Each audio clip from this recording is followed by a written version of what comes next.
नमस्कार दोस्तों, मैं श्री दीपेंद्र चौधरी महाविद्यालय ललितपुर से डॉक्टर एस.बी. सिंह आज आप लोगों को BA second year third semester की कक्षा में वृंदावन लाल द्वारा रचित झांसी की रानी प्रसिद्ध ऐतिहासिक उपन्यास की समीक्षा के बारे में बताएंगे। आप लोग ध्यान से पढ़िएगा और समझिएगा। उपन्यास कला के तत्वों के आधार पर वृंदावन लाल वर्मा द्वारा रचित प्रसिद्ध ऐतिहासिक उपन्यास झांसी की रानी की समीक्षा आप लोगों को मैं बताने जा रहा हूं।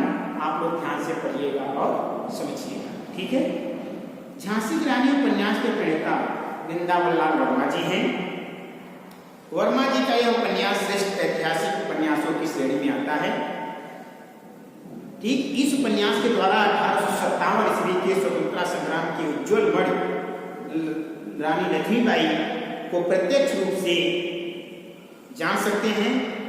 इसमें रानी लक्ष्मीबाई का वह भव्य चित्र है जिसने स्वतंत्रता संग्राम के सैनिकों की वीरता को बताया गया है, ठीक है। सैनिकों की वीरता को बताया गया है, ठीक है। आगे चलते हैं। इस उपन्यास में वर्मा ने प्रथम स्वाधीनता संग्राम के सत्य को अभिव्यक्त किया है जिसे कई अंग्रेज और अंग्रेज भक्त इतिहासकारों ने झुठला दिया है, ठीक है। इस उपन्यास की मूल कथा को इतिहास के गौरवशाली पृष्ठों से लेकर कल्पना के रंग द्वारा अत्यंत सजीव, सरस, आकर्षक बनाया गया है। राजनीतिक समस्या के साथ इसमें उन सामाजिक समस्याओं का भी समावेश है जो आज भी समाधान की प्रतीक्षा में खड़े हुए हैं। उपन्यासकार जीवन की घटना को अपने उपन्यास का विषय बनाता है। पहले उसे घटनाओं का क्रम बनाना पड़ता है, ठीक है बच्चों। फिर पात्रों का सहारा लेकर उनके कथोपकथनों के माध्यम से मनोभावों के आधार पर कथा का विकास करता है। उपन्यास को यथार्थपरक बनाने के लिए काल विशेष की स्थितियों, परिस्थितियों, वेशभूषा, रहन सहन, रीति रिवाज, ठीक आचार विचार की झलक उसमें देनी पड़ती है, ठीक। यह सब मिलकर ही उपन्यास के तत्व बन जाते हैं, ठीक है बच्चों। उपन्यास के मुख्य रूप से 6 तत्व होते हैं, ठीक। पहला क्या है? पहला है कथा वस्तु या कथानक, ठीक।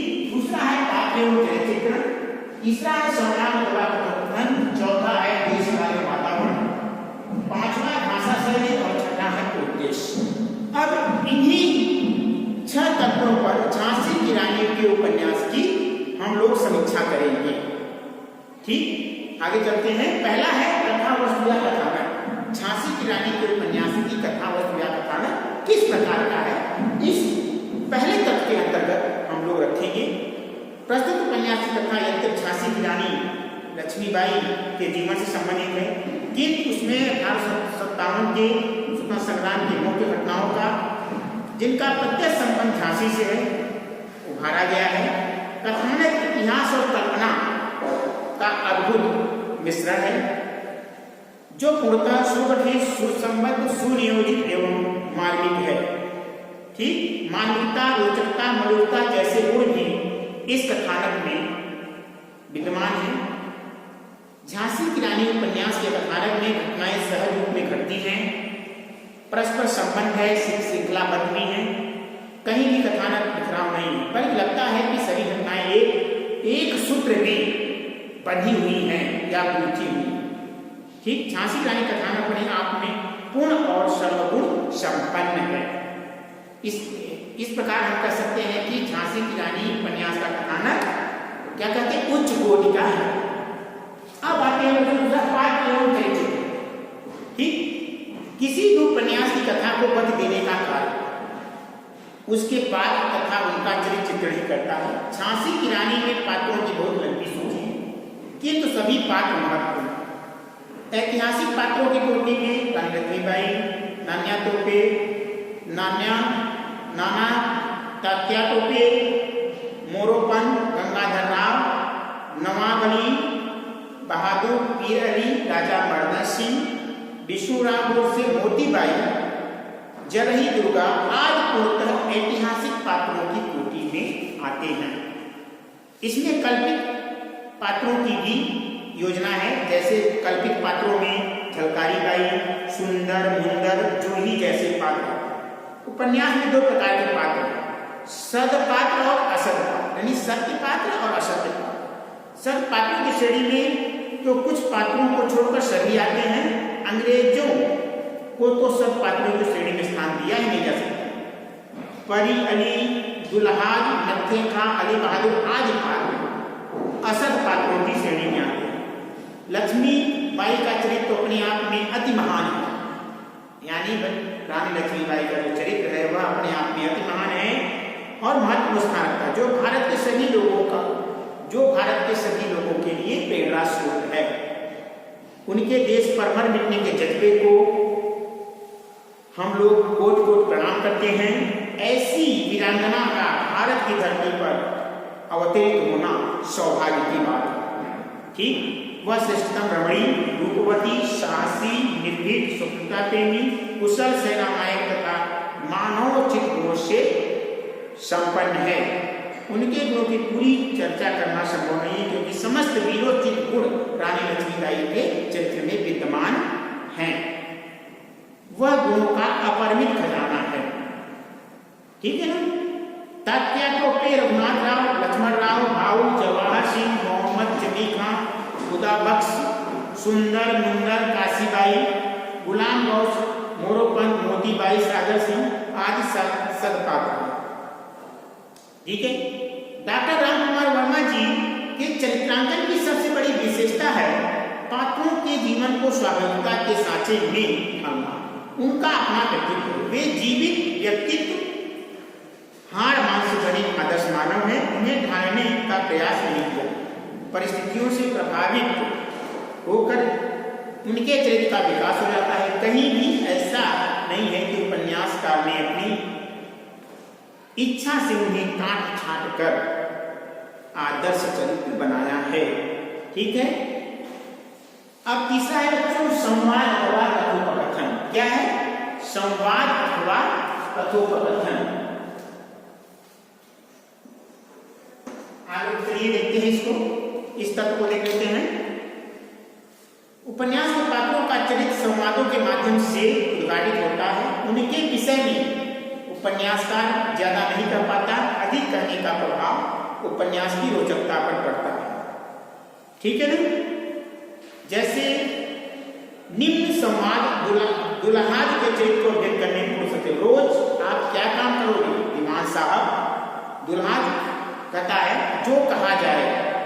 फिर परी अली कहता है यह सच्चे आदमी हैं साहब, नंगा जल यानी गंगा जल की सौगंध लेगा, मतलब कसम खाकर कहते हैं। रोज ने एक हिंदू सिपाही से लोटा जल भरकर मंगवाया। दुल्हाज से कहा आपको गंगा जी की कसम खानी पड़ेगी। ठीक। फिर इन्हें अनुरोध किया कि सौगंध ले लीजिए दीवान साहब। दुल्हाज ने शपथ दी है गंगा जी मुझको मारे जो मैं बेईमानी करूं। गंगा जी कसम खाकर कहता हूं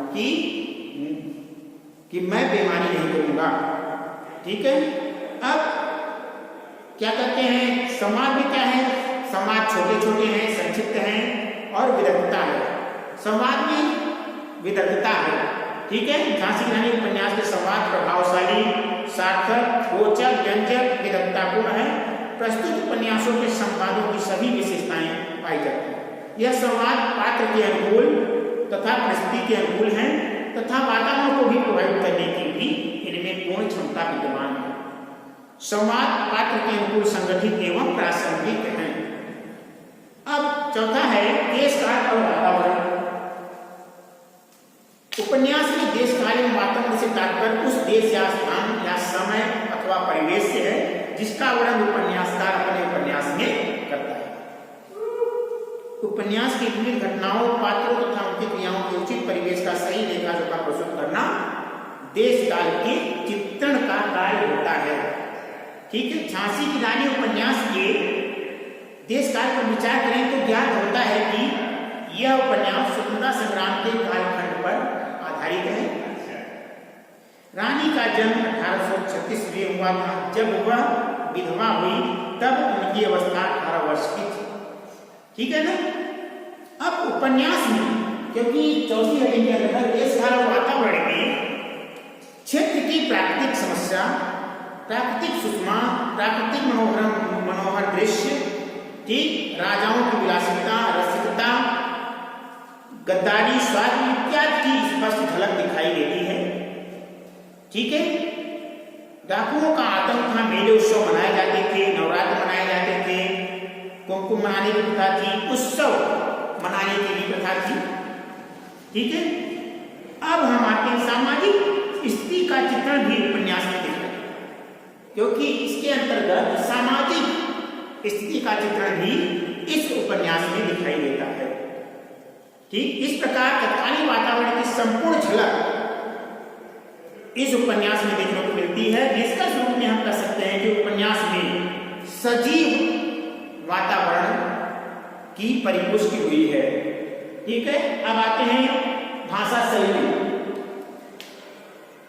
भाषा शैली, वृंदावन लाल वर्मा मजे हुए ऐतिहासिक उपन्यासकार हैं। भाषा पर उनका असाधारण अधिकार है, तो मिलजुली भाषा के पक्षधर। ठीक, ताकि उपन्यास की साहित्यिकता प्रारंभ से अंत तक बनी रहे, सामान्य जन के लिए पढ़ने में सरल हो और सरल। उपन्यास की भाषा का संप्रधान है, सरल व्यवहारिक भाषा है, बोलियों की मिठास और श्रुतियों का प्रयोग किया गया है। ठीक, भाषा में काव्यात्मकता है। इस उपन्यास की भाषा में काव्यात्मकता है, ठीक, और चित्रात्मकता भी है। ठीक है। उपन्यास में कई प्रकार की शैलियों का प्रयोग हुआ है, वर्णात्मक शैली, गुणात्मक शैली, भावात्मक, विचारात्मक और व्यंजना प्रधान तथा नाटकीय शैली का प्रयोग हुआ है। ठीक है ना। अब आते हैं उद्देश्य। ठीक, उपन्यास का अंतिम तत्व है उद्देश्य। झांसी की रानी वृंदावन लाल वर्मा की महत्वपूर्ण उपन्यास है, जिसका संबंध भारत के प्रथम स्वतंत्रता संग्राम से है। इसलिए इसका उद्देश्य भी महान है, क्योंकि यह देश प्रेम परक रचना है, राष्ट्र प्रेम परक रचना है। भारतीय स्वतंत्रता संग्राम की राष्ट्रीय संकट में प्रामाणिक झांकी प्रस्तुत करता है और रानी के योगदान पर प्रकाश डालना ही इस उपन्यास का मुख्य उद्देश्य है। 1857 की क्रांति को संग्राम अंग्रेजों ने गदर उपाधि दी थी। फलस्वरूप, परिणामस्वरूप भारतवासी भी गदर नाम से जानते थे। वीर सावरकर ने इसे प्रथम स्वतंत्रता संग्राम कहा। लोगों को बताया है कि यह मातृभूमि को आजाद कराने के लिए लड़ा गया प्रथम स्वतंत्रता संग्राम था। ठीक है ना। उपन्यासकार ने यह भी बताया है कि भारतवासियों की विशेषता रही है कि उन्होंने विदेशियों से लोहा नहीं लिया, बल्कि उनकी मदद ही की, भले ही परिणाम कुछ हो। क्योंकि हमारी जो भारतीय संस्कृति है वह क्या कहते हैं, सभ्यता का पाठ सिखाती है, संस्कार का पाठ सिखाती है, अनुशासन का पाठ सिखाती है। ठीक है। अब निष्कर्ष रूप में हम कह सकते हैं कि झांसी की रानी उपन्यास की रचना विधान सुगठित और सुव्यवस्थित है। उपन्यास के सभी तत्वों की कसौटी पर परखने पर, उपन्यास कला के तत्वों के सभी कसौटी पर परखने और जांचने पर यह बहुत ही सफल उपन्यास सिद्ध हुआ है। उपन्यास अपने आप में पूर्णता लिए हुए है, विस्तृतता लिए हुए है और उपन्यास अपने आप में उपन्यास के जो तत्व हैं उन तत्वों को समाहित किया हुआ है। ठीक, ज्ञानवर्धक है और तत्वों की कसौटी पर पूर्ण, अर्थात ये जो उपन्यास है अपने उपन्यास कला के तत्व पर परिपूर्ण है, संपूर्ण है। ठीक है। उपन्यास जो तत्व होते हैं वह उच्च कोटि के तत्व हैं, यानी ये जो उपन्यास है उच्च कोटि का ऐतिहासिक और सफल उपन्यास है, देशभक्त परक उपन्यास। ठीक है बच्चों, आज के लिए इतना ही। उम्मीद करता हूँ कि मैंने आपको जो झांसी की रानी उपन्यास की समीक्षा बताई वह आप